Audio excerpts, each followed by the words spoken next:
King Eldric's hall fell silent as the messenger knelt before him. "Your Majesty, the rebels are gathering in the east. They are planning to attack." The king turned to his best warrior, Kale. "You must protect our land. Will you lead our soldiers?" Kale knelt. "I will defend our home, my king." Kale gathered his soldiers in the training grounds.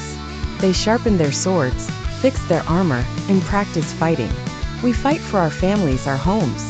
We must not lose," Kale said, inspiring his men. A small group of scouts found some rebels in the woods. A quick fight began. The rebels fought hard, but Kale's men won. The real battle was still ahead. In the rebel camp, Dren, the enemy leader, studied his map. "They think they can beat us," he laughed. "We will lead them into the valley and surround them." As Kale's army marched through a narrow valley, arrows flew from above. "Shields up! Stay together!" he shouted. The battle began. The rebels rushed from all sides, overwhelming Kale's soldiers. Kale fought fiercely, cutting through enemy lines, trying to restore order among his troops. "We can still win.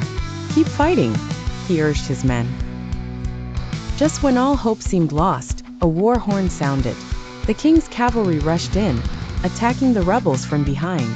The battle turned in their favor. Defeated but not gone, Dren ordered his men to retreat. "This is not over," he said.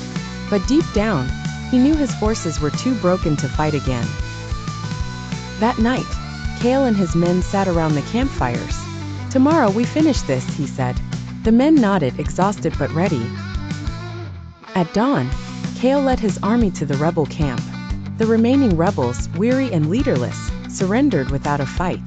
Kale found Dren wounded but defiant. "It's over," Kale said. Dren nodded, accepting defeat. Kale returned to the king, kneeling before him with Dren's banner. "The rebels are defeated, my king. Our land is safe." As the sun set, Kale looked over his land.